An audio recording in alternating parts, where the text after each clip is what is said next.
tayo ngayon. So ito, may thunderstorm na naman dito sa Pacific Ocean. So may low pressure o bagyo.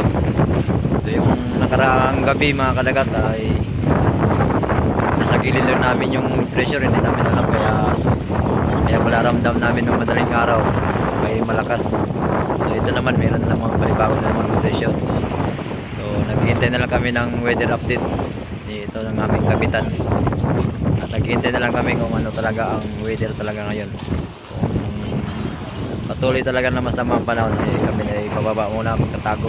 So ayan ang lagay ng panahon nito mga kadagat sa Pacific Ocean. Ayan. So bababa na naman tayo nito ngayon at sigurado naman ito lugi. Ayan. So andito yung ating isang series, si Julito, nandun sa baba. Nagpapaka sakaling na makahuli ng tuna. Ayun. So ayan mga kadagat, bad news kay team kadagat natin kay Julito, hindi pa nakahuli kay isang pirasan. Kasi Rapol na yun. Baka sakali siya na lang isa sa kahit makaisa man lang bumaba. So andito na yung ating series sa taas. Ayan. At hindi pinayagan ng ating kapitan na bumaba. Ayun pa rin, nandito yung apat. Kasi Boss Alger, ayan, ang aking boss, nakadali kaninang umaga yan. Ayan, bali apat na nandito sa taas. Ang iba naman ay ito, guys, sa kanilang makina. So kaninang umaga ay hindi sila pinayagan bumaba ng ating kapitan at gawa ng ito nga malakas na panahon. At naghihintay na lang tayo ng tamang weather kung ano talagang decision nito sa taga weather update natin dito sa lagay ng panahon sa Pacific Ocean. Ayan mga kalagat, ayan na, malapit na ang ulan. Ayan na, maramdam na natin dito ang lakas. Pero ang bagyo daw natin mga kalagat ay nasa ano pa, sa sako pa ng Surigao, nasa 500 miles pa ang layo.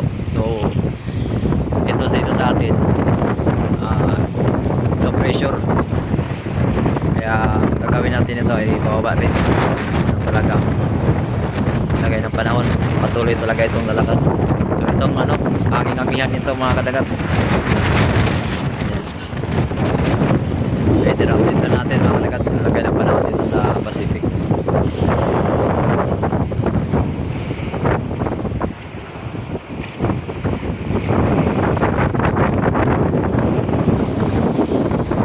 Siguro ang layo nito mga kadagat sa mga 70 or 80 miles papuntang Cunillo ang aming Morocco. Ang layo ng aming ang layo ng aming pinaglaotan, mga 70 or 80 miles ang layo nito.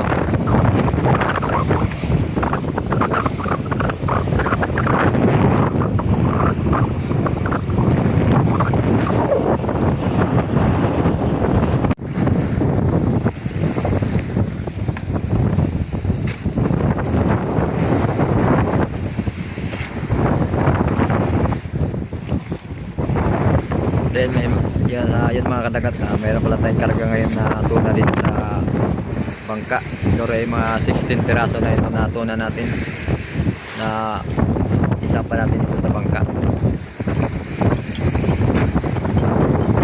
So hinihintay na lang natin yung waiter doon sa tabi para talaga final decision nila.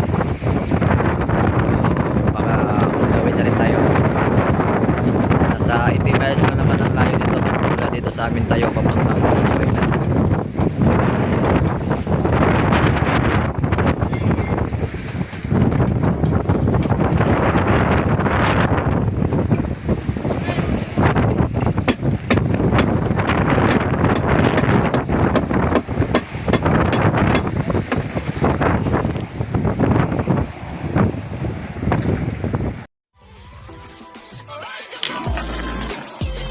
Yeah.